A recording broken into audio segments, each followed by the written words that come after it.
Good to see everyone. Welcome to today's webinar.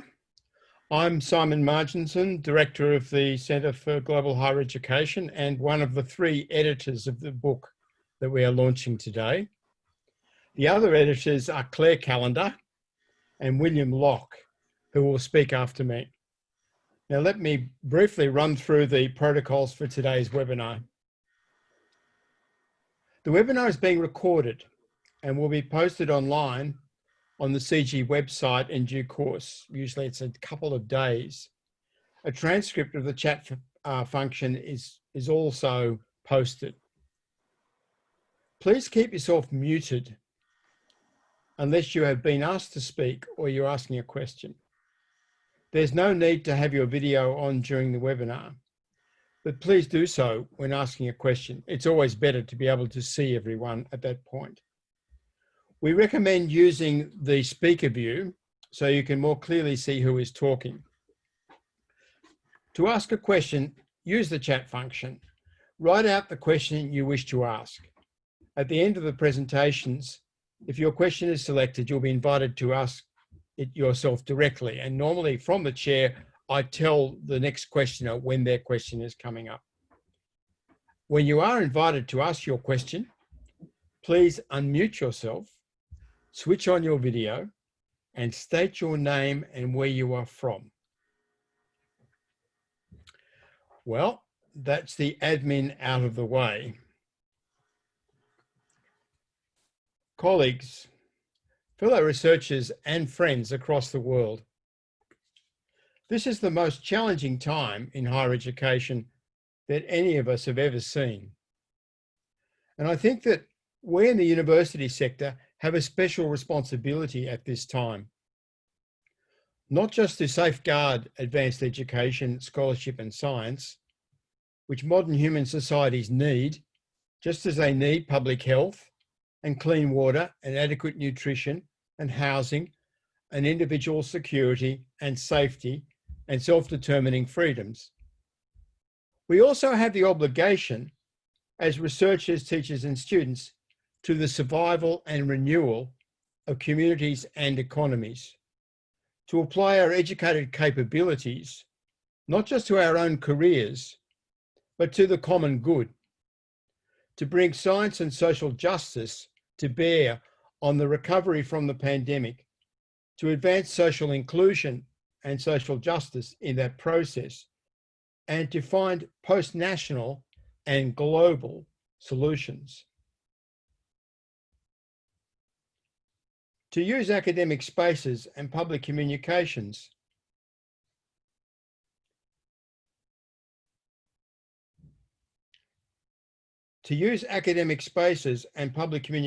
to speak truth to power, knowing that government, which is our collective will, can become the problem when it's captured by economic elites, blood and soil nativists, and politicians who will junk the whole body of science and truth in a heartbeat if they think that will serve their personal interests. In the pandemic, some countries have looked after people and higher education better than others. Some public actors have been more honest with everyone than others. We should apply our critical skills to compare and to judge. We should draw research-based lessons from this experience of societies in crisis and never, ever forget what's happened.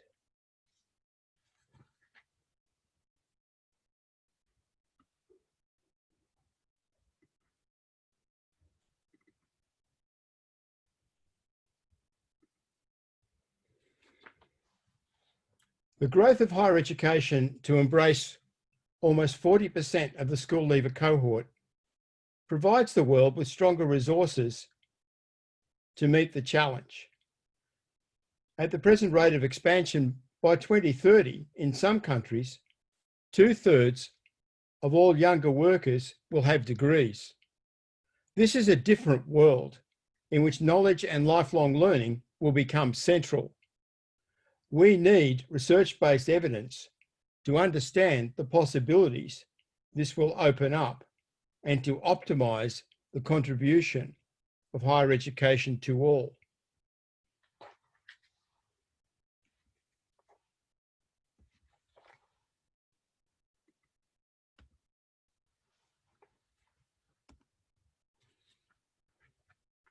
Since 2015, CGHE has been researching the main issues and the emerging trends in higher education in the UK and abroad, including participation, social equity, sustainable financing and tuition loans, student learning, digital applications, graduate labour markets, new private sector providers, the public good role of higher education, university industry links, higher education governance, the academic profession, international students, and migration policy. The COVID-19 pandemic sharply highlights certain lines of inquiry, such as online and digital learning, sustainable financing amid enrolment fluctuations, the student experience, social equity in participation, and the future of international student mobility. And the pandemic highlights issues common across the world, while also demonstrating that national policy and national variations are significant. CGHE is closely focused on the applications of its research to policy and to practice.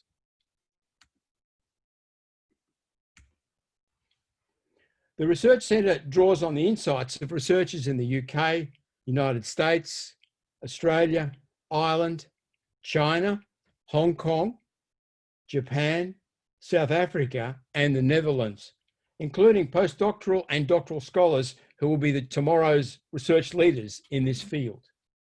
CGHE's research in its first 4 years is summed up in this new book that we are launching today, Changing Higher Education for a Changing World, published by Bloomsbury, endorsed by Phil Altbach and other distinguished scholars.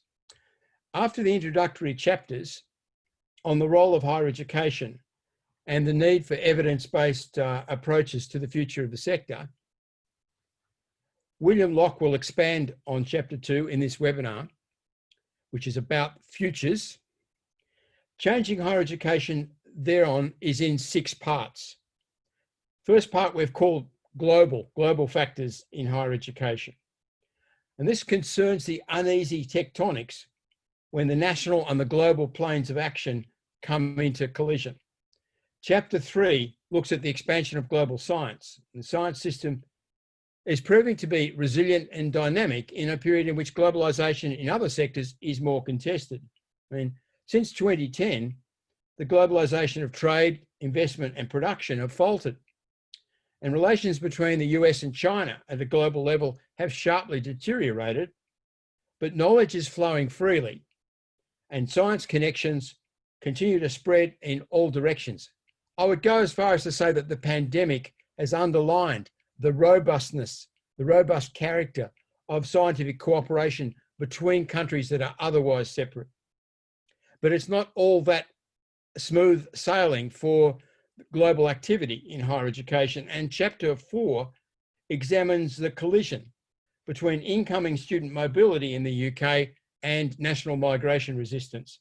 And chapter 5 highlights the shock of Brexit in the UK higher education sector, which is profoundly and positively engaged in Europe.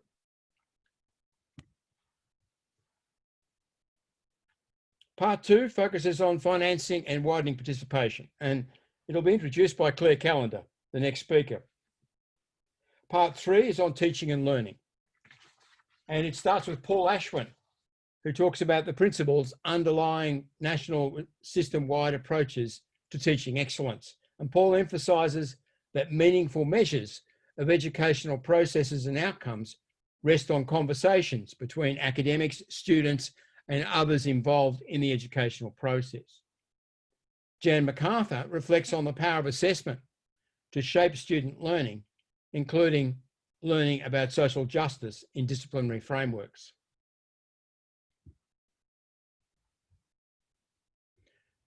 Diana Laurillard and Eileen Kennedy discuss the potential of massive open online courses, or MOOCs, to widen access to professional education and orchestrate collective knowledge development in professional communities. In part 4, Francis Green and Golo Henseki focus on graduate employment and underemployment. That's another chapter that Claire will introduce. In part 5, on institutions and markets, Janja Komeljevic talks about how devices used in making higher education markets, such as the Students as Consumer reform in the UK and international student recruitment agencies, quote, frame a particular kind of future, which seems to be increasingly competitive, digital, quantified, and relational. Stephen Hunt and Vicky Bolivar ask whether subsidised private colleges in the UK can break into the educational mainstream. The final part 6 is on the public and social benefit of higher education, and Paul Ashwin and Jenny Case reflect on their large participative research project on student and graduate pathways in South Africa and pose the question of what constitutes the public good in that context. Lin Tian and Niancy Liu are concerned about the same question in relation to China. They report on interviews in government and in universities on expectations of the role of higher education in generating public and common good. And the final chapter by myself reviews these concepts, public and common good, and the idea of higher education as a public sphere of discussion and communication, and outlines a framework for researching all of the contributions of higher education to private and public good.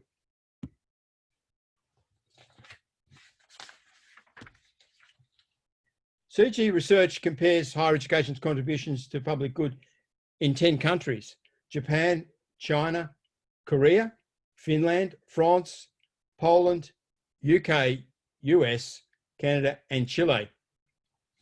Well, thank you all for listening. And let me thank also my fellow editors, Claire and William, all of our writers, and our brilliant publisher at Bloomsbury, Ali Baker.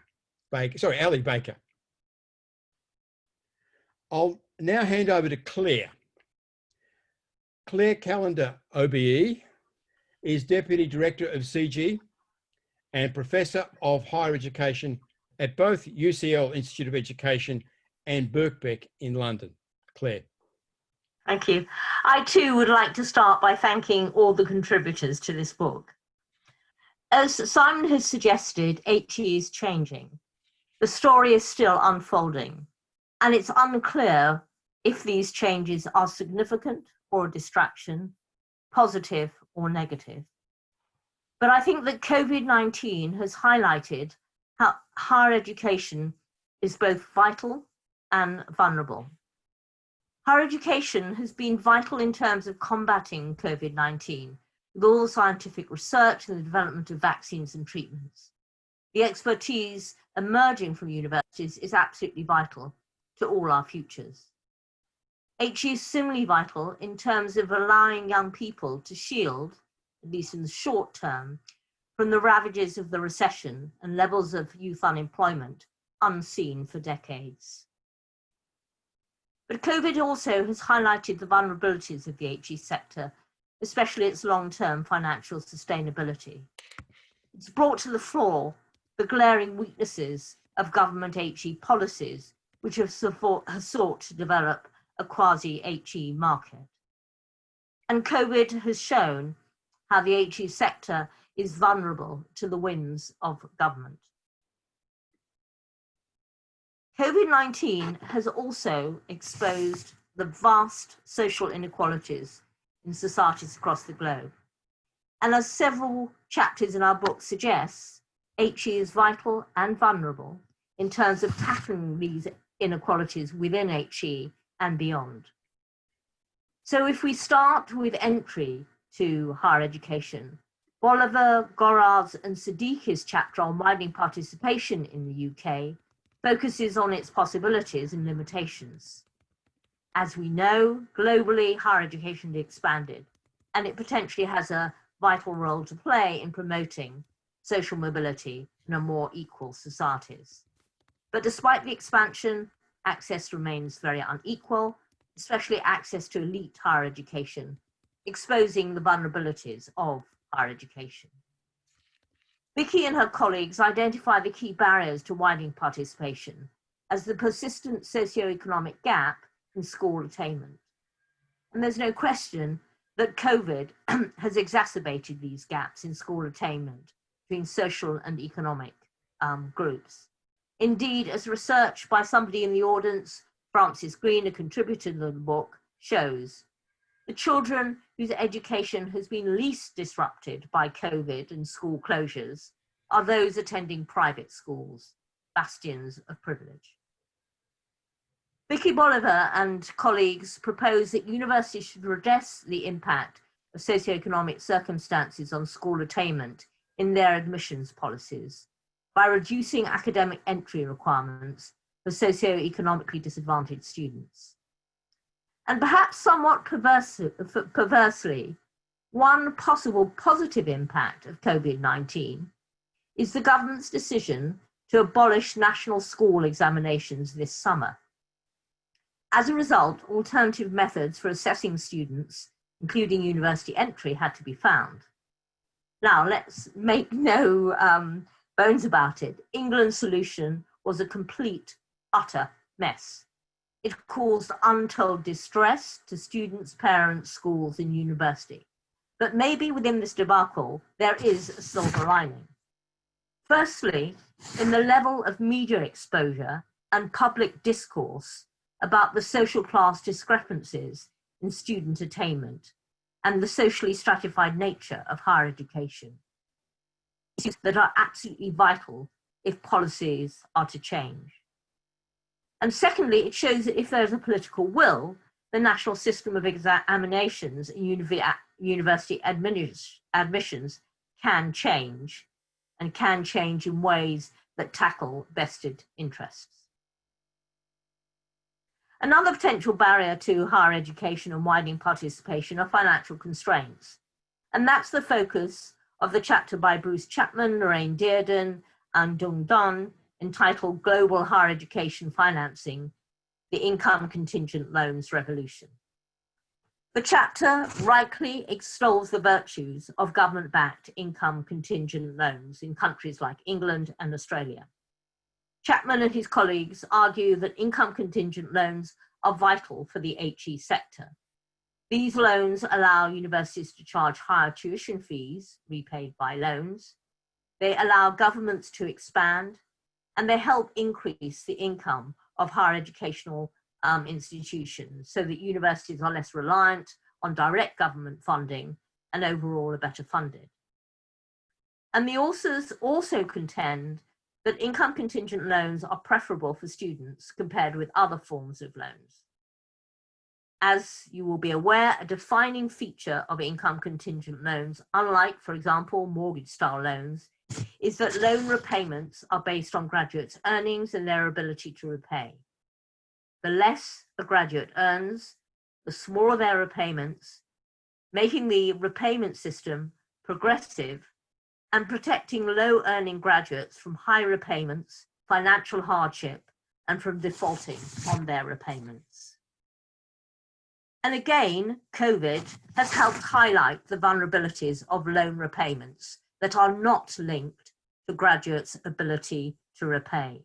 So, for example, in the US, where the majority of loans are not income contingent, in March 2020, the CARES Act suspended student loan repayments, stopped collections on defaulted loans, and waived interest on federal student loans until the end of this year. So while there are virtues to income contingent loans, we know very little about the consequences of student loan debt on graduates' lives and behaviour. And that's the focus of the chapter I wrote, along with Ariane de Guerdon and colleagues in the US, Stephen Desjardins and Casey Dean, on student loan debt, the long-term implications for graduates.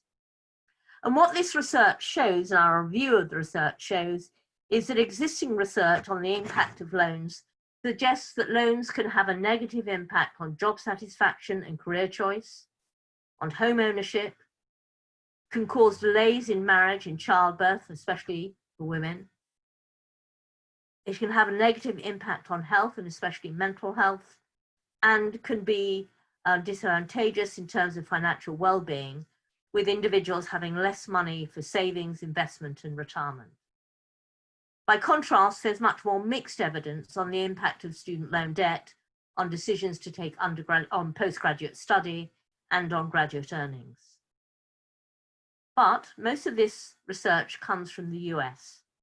So it's unclear the extent to which it's relevant for countries like England with income contingent loans.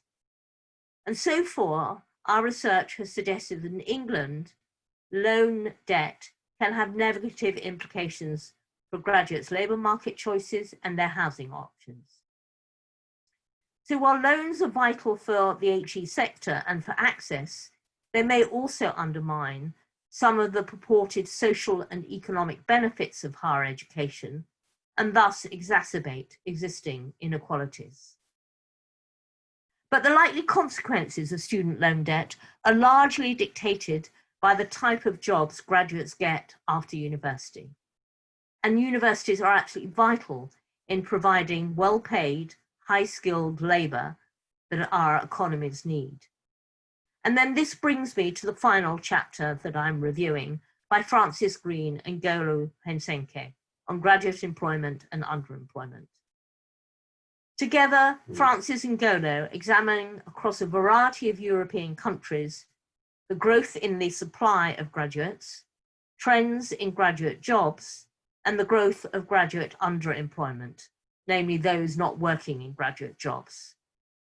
They very skillfully tease out the numerous factors impacting on the demand for highly skilled labour and on graduate underemployment, both of which vary across countries. The predominant picture is of growing graduate underemployment, which matters because underemployed graduates generally experience a wage penalty, report lower job satisfaction, and underemployment tends to have a long-term scarring effect on graduates' labour market experiences. Looking to the future, both Green and Hensenke find room for both optimism and pessimism. But overall, they paint a picture of an increasingly heterogeneous labour market and one pitted with inequalities.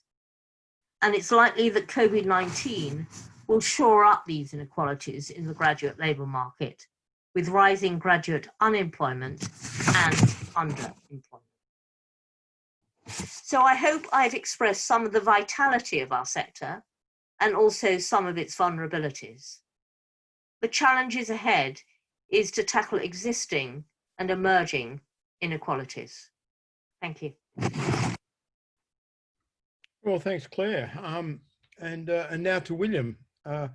William Locke is Professor and Director of the Centre for the Study of Higher Education at the University of Melbourne in Australia. And until he went to Melbourne, he was the Deputy Director of, one of the two Deputy Directors of CGHE and working at UCL. William.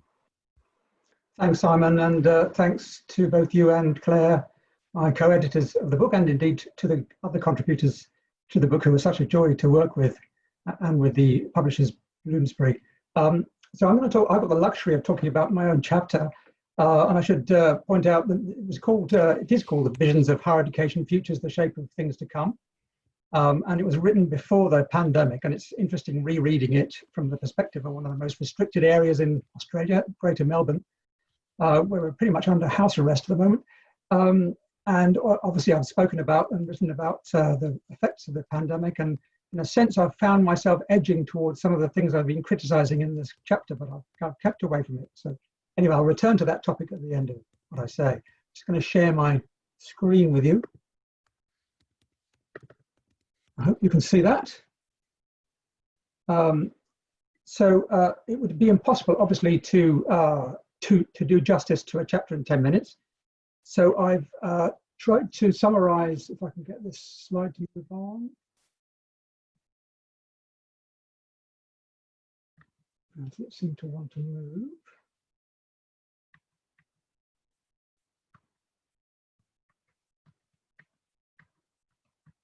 Any help?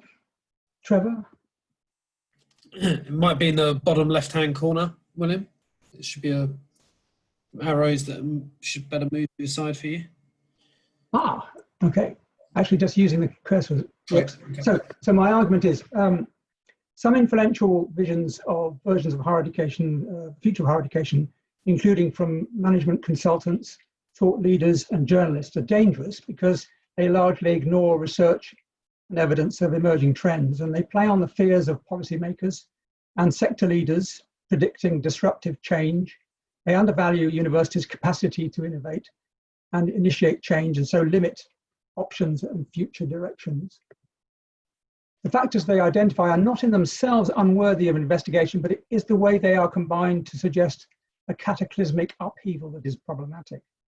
And they do this so as to position themselves to advise higher education institutions on how to respond to the supposed disruptions in a deliberate attempt to generate business, create publicity, and exert influence. And I'm focusing particularly on the management consultants, so that's people like Ernst & Young and KPMG, PA Consulting, PwC, but also some influential think tanks. And I focus on publications by the American Council on Education and also the Institute for Public Policy Research, and so on. In terms of the methodology these futurologists use, they're fairly selective in the way in which they do actually draw on interviews and surveys of university heads. You'd think that this was some kind of a scientific study, as it were, using surveys, but they're quite selective in the way they use these thought leaders' views and quotes. They rarely seek the views of staff, though, or students working and studying in higher education. They hardly seem to consult the existing research about higher education. They almost exclusively cite previous management consultancy reports and policy documents and even newspaper articles rather than academic literature. And they tend to recycle myths and folklore that really don't stand up to much empirical scrutiny. So they're generating a kind of self-perpetuating dialogue, I would argue, and discourse about cataclysmic change and the need for radical transformation. And this kind of futurology circulates among influential networks and begins to inform current strategy by strategy making within universities, institutions, and policy making at state, national, and global levels. So I would argue that it shouldn't simply be dismissed as speculative marketing, but actually evaluated as a discourse which has influence and material impact on behavior and decision making. Now, they tend to peddle, as you might imagine, a rather traditional stereotype of the university, which is very conservative. That's with a small c, I should say, not to the right of centre, but resistant to change, if you like. Having a silo mentality, particularly a subject and disciplinary camps, tend to have a rather slow pace of change, and it's usually with reference to the unfashionably democratic forms of decision-making, which are described as long-winded decision-making processes, thus reinforcing the points made earlier about conservatism and the slow pace of change. And they talk about a legacy architecture or legacy architectures, more like the 20th century or even the 19th century. But they particularly refer to governance structures, the academic profession, academic freedom, the integrity of teaching and research, and industrial relations. And that's particularly in Australia, actually.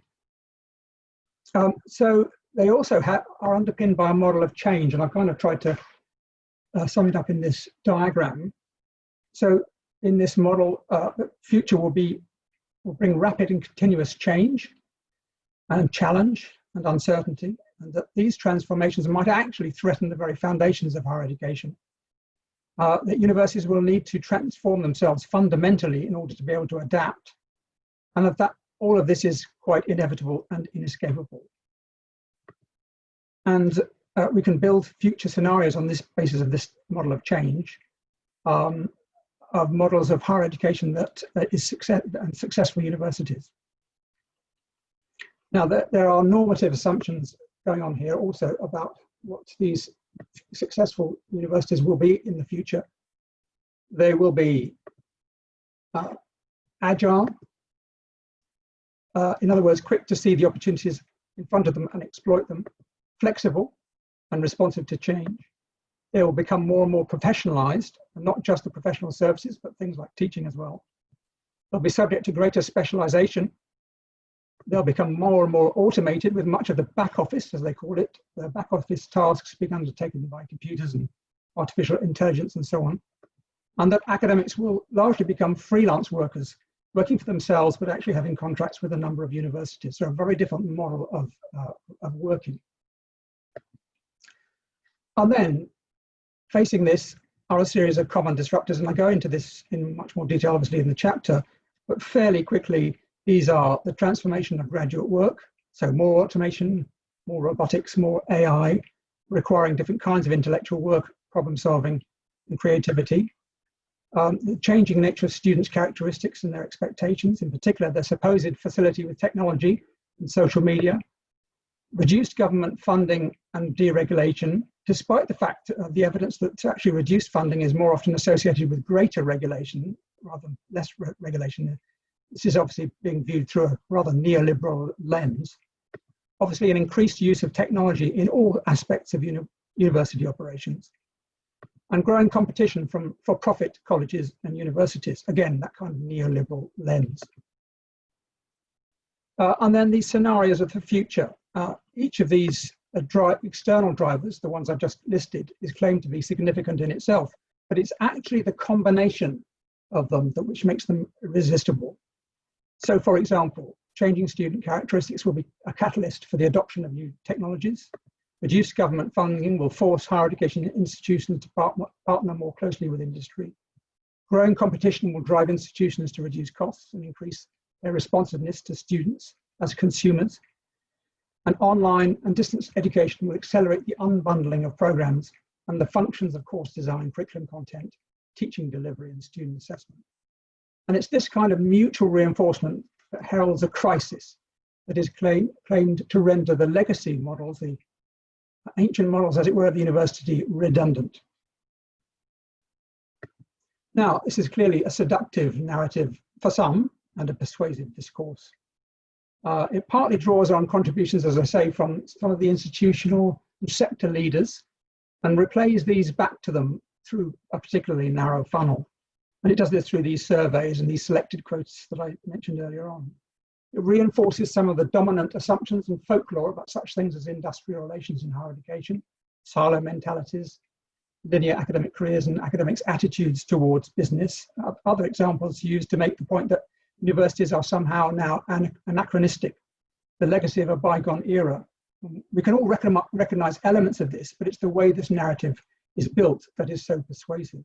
And then finally, while claiming to stimulate discussion and debate, it turns these into a seductive but selective narratives about future developments in higher education that are aimed at creating an agenda for transforming current thinking and practices in existing endeavors.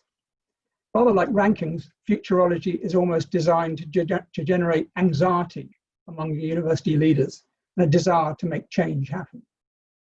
So, in conclusion, we need an accurate analysis, really, of the current environment of higher education, that's based on research evidence and analysis of trends in recent, mid and long-term past in order to really develop our ideas about the future.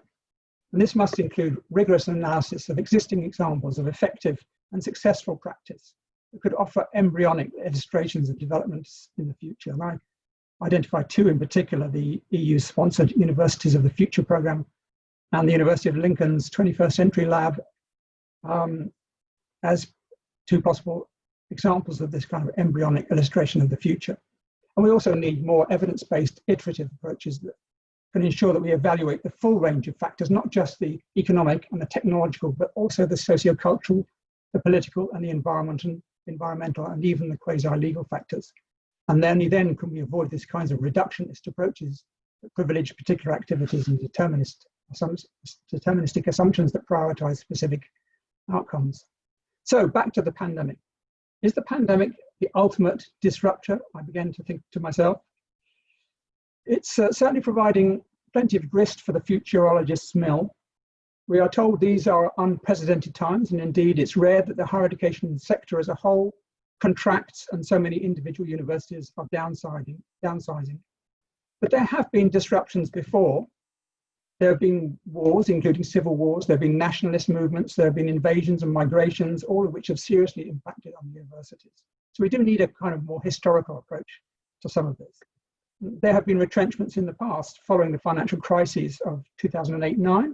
There was a contraction in many national higher education systems, with staff moving to shorter weeks and taking pay cuts in exchange for job security. There were also voluntary and compulsory redundancy schemes.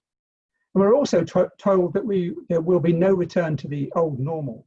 But most universities are actually more concerned with survival in the short to medium term and not altering their business models and modus operandi so much for fear of collapse.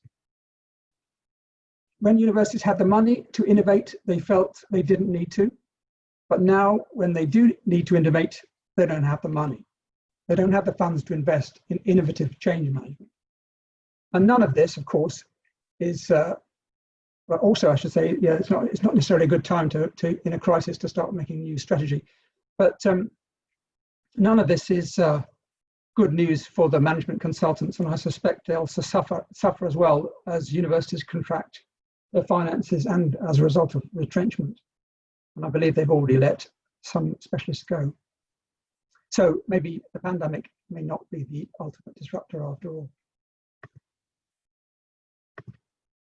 Thanks for listening. And thanks, William. It was really interesting the way you connected your interesting critique of futurology to the pandemic. I'm going to ask you both a question to start the Q&A. You've commissioned a work on CG research. You've engaged an enterprising and capable set of authors. They've produced succinct and sharply argued critical articles. It's taken a year or so to get to that stage, and then there's been another few months and the book has come out, and now we have a book which I think does summarize the majority of the most important issues in higher education, but things moved on. And my question is this: can you each in turn name 2 chapters that you would now commission if you were doing the book sort of in a second edition? You know, what are the 2 new topics that you would put on the agenda? Can I start with you, Claire? Yeah, I think the new topic would be exploring models for admissions, new models. I mean, in light of the abolition of national school leaving certificates, what other models for admissions actually could we adopt? Because the only thing that's really, I mean, we have Vicky Bolivar's work on contextual admissions. As I suggested, I think, you know, one of the good things about the mess up was the way in which it highlighted the problems associated with socioeconomic differences in attainment.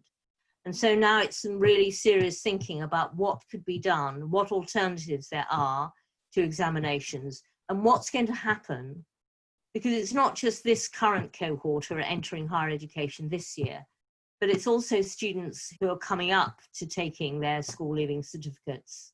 You know, in this academic year that started, the kids have lost out. Similarly, those taking examinations at the age of 16, the kids have lost out. So what are the alternative models that we have open to us and are available in other countries in the world that actually potentially is more equitable and fair and just? Thank you, Claire. Challenging and very interesting and relevant for every system, I think. Yeah. William, what are your what would be your new issue today? Well, actually, I would like to commission a historical analysis. Actually, maybe even so looking back at some other time when this kind of level of change has happened. So maybe even the so-called Spanish flu. Just after the First World War, and the impact it had on universities and higher education more generally, or maybe some other times in between then and now. I think that would be interesting. Even though we're a social science centre, I think that historical lens would be particularly interesting today. I'd also be interested in how universities have managed other crises, the kinds of models that they've used to think about the future, to get through the crisis, and then to think about the longer term future as well, to keep both in mind, as it were. So those will be my 2 chapters. Thanks, William. Now we've got some people on the call list, and I'm going to invite Hector Rios to come in first. So Hector, could you unmute, turn on your camera and tell us who you are, and then ask your question.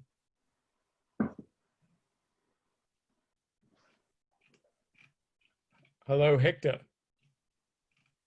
Are you there? We've been talking in the chat, so I would have thought Hector was ready. There he is. I don't know. Yeah. Can you hear me right now? Yeah, faintly, yes. Turn up your sound. Okay. There you are. Thank you so much. Well, congratulations to the panel for the book. It's a great chance to hear all the insights about the future of higher education. I was wondering if you can share some insight about how the book is addressing the problem of the devaluation of higher education. If you have also some insight about the debate of the price per value dilemmas that are rising in different countries.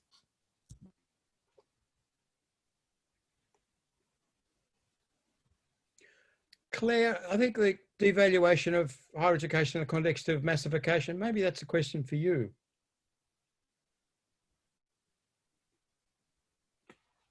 You might have to unmute.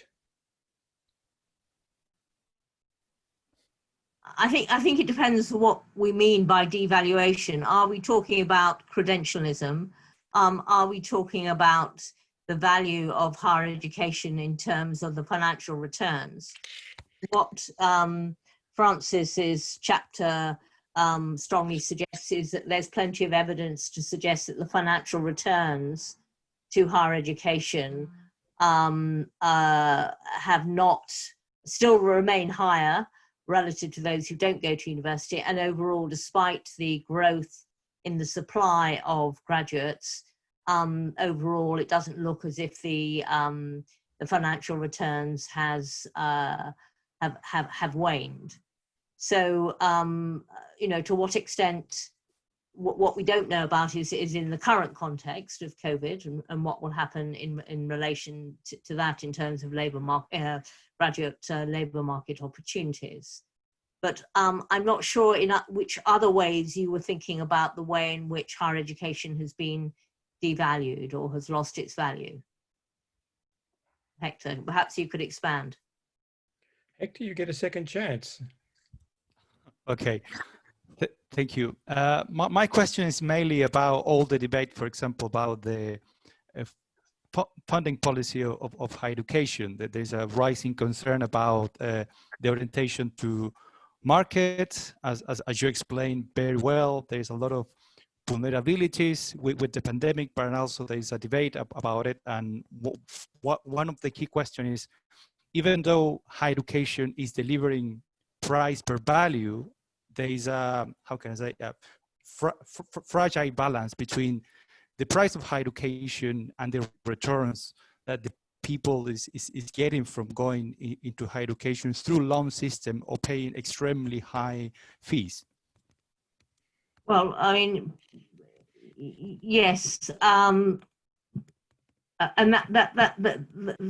the point is that with income contingent loans, you then don't have some of the problems that you have in other loan systems, although the cost to central government are very high. I mean, at the moment, for every £100 the government lends a student, it only gets back about £53. So there's a 47% subsidy. But that's the government, the other way of looking at that is that's the government contribution, financial contribution to higher education. And what I am very resistant to is debates about value for money, because the real value for money with higher education, most of it transpires once students have graduated in terms of both the social and the economic benefits that they reap from higher education. But the debate about value for money focuses on tuition fees and what students have to pay up front. And yet the key benefits are those that happen once students leave and have completed their higher education. Well, thanks, Claire. And thanks, Hector. The next question is from Pipit Novita, and I think it goes to William. Hello, Pipit. Hello, can you hear me? Yes. You're quite quiet. Okay, thank Just you. turn up the volume. Yes, I would like to ask about the changing of in this changing world, and that's in the effect of a pandemic that may affect the aspiration of young people. Now, so does the book address the role of the higher education? Is it developing thinkers who are adaptive to changes and focus on the solution, or skilled graduates to meet demand of the changing world or the job market?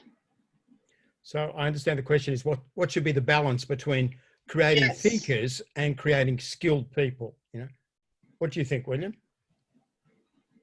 Sorry, the balance between The creative balance thinkers between and creative. creating thinkers, people are thinking, capabilities, cognitive and mental capabilities, and the associated other social capabilities too, I guess, on one hand, and skills that you can slot into instrumental functions on the other. How do we arrange that? Sure. I mean, I think there's so many challenges that we do need some really creative thinkers. So that's certainly not an issue for me, but I don't know if you're familiar at all with the Australian situation at the moment, but and it's interesting looking at the different ways in which centre-right governments are treating their higher education systems at the moment. But in Australia, the centre-right government seems to be wanting to turn the universities into training institutions. It has this job-ready graduates package, and it seems to be trying to tinker with the fees and the funding to encourage students to take what are supposedly job-ready disciplines or job-ready courses. And so has that very utilitarian approach to higher education. And you can kind of see it in a way it's going to have a lot more domestic students because there are not the jobs for teenagers or school leavers to go to. But it wants to use universities to help it out of the economic hole that it's in at the moment as a result of COVID and various other things as well. But it's a very impoverished view of higher education, in my view, and a longer term approach would certainly be trying to encourage critical thinking, creative thinking, and trying to set up ways in which students can contribute as partners within the curriculum to become researchers themselves, to generate knowledge themselves while they're at university, in order to be better prepared for doing that when they're in the outside world. So for me, I would certainly say that those more creative thinkers are going to be more in demand in future. But we have this worrying trend of some governments really focusing on the very utilitarian approach to higher education. When social theorists discuss issues, they often create oppositions or dualisms, as we call them, between A and B. And as soon as you create a division between A and B, in this case between thinkers and skilled people, you then say we really need both. You know, we need to reunite the division. We need to bring them both together. And I think that, you know, governments that pursue an instrumental approach are probably more typical than not. But we do need thinkers, and then there's lots of evidence from employers saying they need people who can make judgments and evaluate things critically and so on, as well as having skills. I think that the ideal preparation in some ways is to do a combined degree or combined program where you do some core disciplines which are about sort of science or philosophy or humanities, social science, and you combine that with skills, practical disciplines, problem solving in a practical context like you do, say, in engineering or business studies, so that you've got both orientations in your head, that you're confident about being able to make critical judgments, but you're also confident about being able to do things, and that the fact that you've got critical judgments in your head doesn't disqualify you from being a useful practical person who can get a job, because everyone, regardless of their discipline, would like to have a job. The next on the call list is Lauren Bolts. So welcome, Lauren, and can you come in, please? Yeah, thanks, Simon. I'm Lauren. I'm from the United States, but I've been in the United Kingdom getting my master's recently. So my question is about, I'd love to hear your thoughts about the implications of what you've been speaking about in terms of the different disciplines, so the natural sciences, humanities, and social sciences. Specifically, William, you spoke about the marketization of higher education and had some ideas about like different working conditions for professors, and I'd be interested to hear about that and income-based loans and things of that nature. Great, yeah. It's for you, William, yeah. Thank you, yes. Kind of leading on from the previous question or the previous set of answers in a way, is the importance of interdisciplinarity, I would say. And we've got a fine example of the pandemic is that we've had to find public health solutions. So that's not just the science of the health, it's also the behavior of the public. So that, therefore stressing the real importance, not just of the scientific knowledge that the medical experts have come up with, but how people behave, particularly when we're coming out of lockdown, how people are dealing with the restrictions and the relaxation. Actually, that's a human behavior issue. So the behavioral sciences, or the human science disciplines, I should say, are actually quite important to some of the solutions to the big problems in the world, whether it's that, public health, or it's poverty, or it's inequality, or what have you. I think the disciplines actually working together and trying to move away from what I was talking about, the silo mentality, but trying to talk to each other and develop languages so that they can talk to each other and find common and interdisciplinary solutions to some of the problems, because the things that the big challenges that we're facing are not single discipline problems. They're not going to be single discipline solutions. So I hope that's kind of addressed some of what you were asking. Thanks, Lauren, and thanks, William. The next question is from Danica Fink-Hefner, and I might take this one myself, I think, colleagues. Danica. Hello. Danica. There she is. Thank you very much for giving me an opportunity to follow this seminar. Based on my experiences, I have a question with regard to an idea of the theoretical framework of this book, whether this book has one common theoretical framework, or each of the chapters stand on its own. In this aspect, I wonder this because particular issues, particular themes may be seen quite differently from the perspective of different context in the current world. So I wonder whether this variety is captured in the book in any way. Thank you. Yeah, it's an excellent question. In some ways, it's a question that also concerns me as the director of a research centre. You know, that how you manage the potential, the diverse potential of a large group of people with, you know, and I think the most important thing is to let 100 flowers bloom, you know, to let everyone do what they can do best. Maybe that's a good formula for higher education in general. Try and give people a chance to shine at what they really want to do well, whatever the discipline is. And it's the same with research. And, you know, people should follow their noses with the encouragement of their colleagues and with critical reflexive feedback from a group. They should devise their own pathways. And in the book, in this case, we didn't try to develop a single view of higher education. I mean, firstly, we're a multidisciplinary group. Secondly, we've all got somewhat different values and insights in that sense. But thirdly, most important, we are a group with different cultural and national backgrounds, and that's a valuable tool. So again, the best thing is to let that flow. If you see the book, you'll find that, you know, there's I think it's more UK based than CGHE is as a whole, and we were partly aware of the need to satisfy our funder in producing the book. But the next book, I suspect, will be more cross-cultural and more multi-country. But even in this book, you see, you know, some different national perspectives are emerging there. I mean, I think towards the end of the Research Centre, another 3 years' time, we'll try to bring together a more integrated analysis, but we would hope that will reflect the different cultural strands and will both find points of commonality and unity, but also ways in which there's diversity and difference. And that, you know, I like that kind of Confucian idea of unity and diversity, you know, the idea that, and it's a Hegelian idea as well in German philosophy, unity and diversity, which means you don't try and crunch everything into a single standard or a single concept.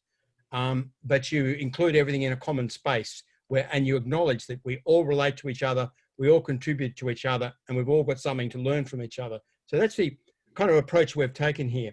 Now, I should move on and say Solomon. Solomon Zawalde is next, and I think this question is for Claire. So Solomon, can you come in, please? Yeah, thank you, Professor. Yeah,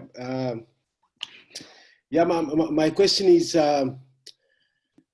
Claire, you highlighted how the COVID crisis can exacerbate socioeconomic differences, how it can exacerbate inequalities between the different socioeconomic groups, well, within the UK and also across the world. Yeah. So I was just interested if you had also looked at racial inequalities, how COVID crisis exacerbates and deepens racial inequalities. I think it does exacerbate and it does deepen the problem of racial inequalities in many different ways. But the most obvious way I can see is, for example, during a crisis like COVID or a recession, the first thing governments do is relegate all efforts or addressing racial inequalities, maybe abandon them sometimes. Okay, that happens. Efforts like widening access to higher education or any kinds of support given to minorities and lower socioeconomic classes. But I was expecting racial inequalities to be addressed maybe, in its own right in a separate chapter, because it is a very serious issue and it affects in particular poor Black families and poor Black children, across all stages of schooling and higher education in many different ways, even much more stronger than class socioeconomic differences. And I hope Professor Marginson has put a question on the chat, what would future research should look at. I think future research should address how crises like the COVID pandemic exacerbates racial inequalities and ways that this inequality can be kept at least within light, so that it's not abandoned, it's not kicked in the long grass. So I was expecting, I would say, a chapter in your book. I haven't read your book, I haven't seen it, but from what I have heard from the three of you, I haven't seen anything on racial inequalities. Maybe a thought for a second edition there. Thank you. That's the point I would like to make here. Yeah, well, when I talk about social inequalities, I do, in my head anyway, maybe I should say it more explicitly, I do consider issues around racial inequalities and ethnic inequalities as well. In the UK context, they're very specific. In fact, there are several minority ethnic groups that are overrepresented within higher education, but they are concentrated in the less prestigious universities. But I think COVID, I think the most dramatic element of race actually is the rage around COVID and race in the US. And I think that the rage around Black Lives Matters, I'm sure that COVID-19 and elements of it and the fallout from it are connected. So it does remain a very important issue, yeah. Simon, we can't hear you. I actually managed to turn off my microphone for a moment there and got caught. Solomon, I think you put your finger on something important though. I mean, if we were designing CGHE, the centre, and its list of projects tomorrow, I think we would have more South Asia, more Latin America, and more Sub-Saharan Africa. I mean, we've got quite a lot in our book about, say, Southeast and East Asia, but other regions not so well represented outside Europe. And we would have probably have a project which is more explicitly on gender, because although there's a gender sensibility in quite a number of the projects, there's nothing explicitly focusing centrally on gender. And I mean, there's no doubt that in the context of the explosive effects of the BLM movement in the US, And the way that's changed the whole worldwide discussion everywhere, that we would have a project which was centrally about racial inequalities. We would probably make the UK part of that important, but we would have something comparative in there as well, and try and pick up 2 or 3 other national contexts at the same time while looking at racial inequalities in the UK. Because, I mean, everything has changed, and it's just one of those times where you can make real progress. And I mean, I'm old enough to remember the late 1960s and the civil rights movement and the tremendous, you know, Martin Luther King's work, especially the tremendous change that constituted at the time, and the way it echoed everywhere around the world. So we all started to talk about race in a much more active and sharper way. And I think that's what's happened here again. And so the window is open to make progress on racial issues in a way that's not normally there. And so we want to support that by an exhaustive and strenuous research effort to try and underpin the movement with some good evidence and some good arguments, because I think the justice is clear, but you often need more than that. You need to make concrete moves forward, which are lasting and permanent, and persuade people in the centre. And evidence is often very, very important in doing that. So you're quite right to pick us up, and we will, you know, the next iteration will take race on board more explicitly than we have up to now. Although I think you'll find in Vicky Bolivar's chapter there's some discussion of non-white participation, for example. So we're running out of time, colleagues. I think I've just talked a lot. So maybe Claire and William, a last word, and then we'll shut down. Claire, would you like to go first? Well, I think it's the challenges ahead, really, and it's tackling those, you know, I think, you know, going to one of William's models about flexibility. I mean, I think if you put that up, I think that's exactly what's happened during COVID, including us becoming freelance, sitting at our desks.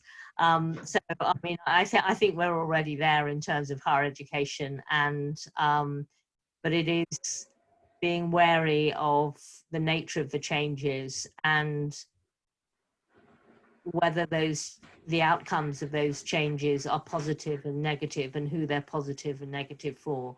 So I think it's being virulent about watching and charting the sort of changes that are taking place.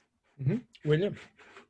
I think the point that Solomon mentioned, I think it's really important that we identify some new topics and new angles, and broaden the nature of higher education research, particularly in countries like the UK, particularly in English-speaking countries, and start thinking in slightly different ways about researching higher education. I'm currently thinking about a book that's from the global south, as it were, and looking at higher education from different perspectives. And I think we do need some fresh ideas around higher education research, and a channel through which we can have people suggesting new topics and new perspectives.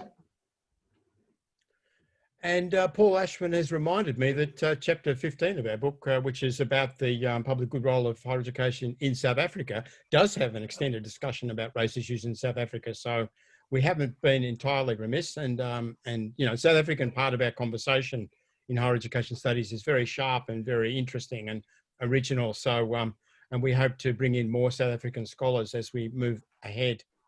Colleagues, I want to thank you all for your participation. Nice to see 100 people in the discussion today, and thank especially William and Claire for their excellent contributions. And of course, we'll see you again soon, we hope, and you'll be in our future webinars. William has to get up late in the evening in Australia for a 2 o'clock start in the UK, but Claire is less disadvantaged in that regard. Now, next week, we have Achala Gupta talking about higher education students' aspirations for their post-university lives, evidence from 6 European nations. So did I say next week? I should have said next Thursday, 2 days' time. Do join us again. It's really great to have the webinars up and running for another term, and we look forward to more and more participation from you all. Goodbye for now.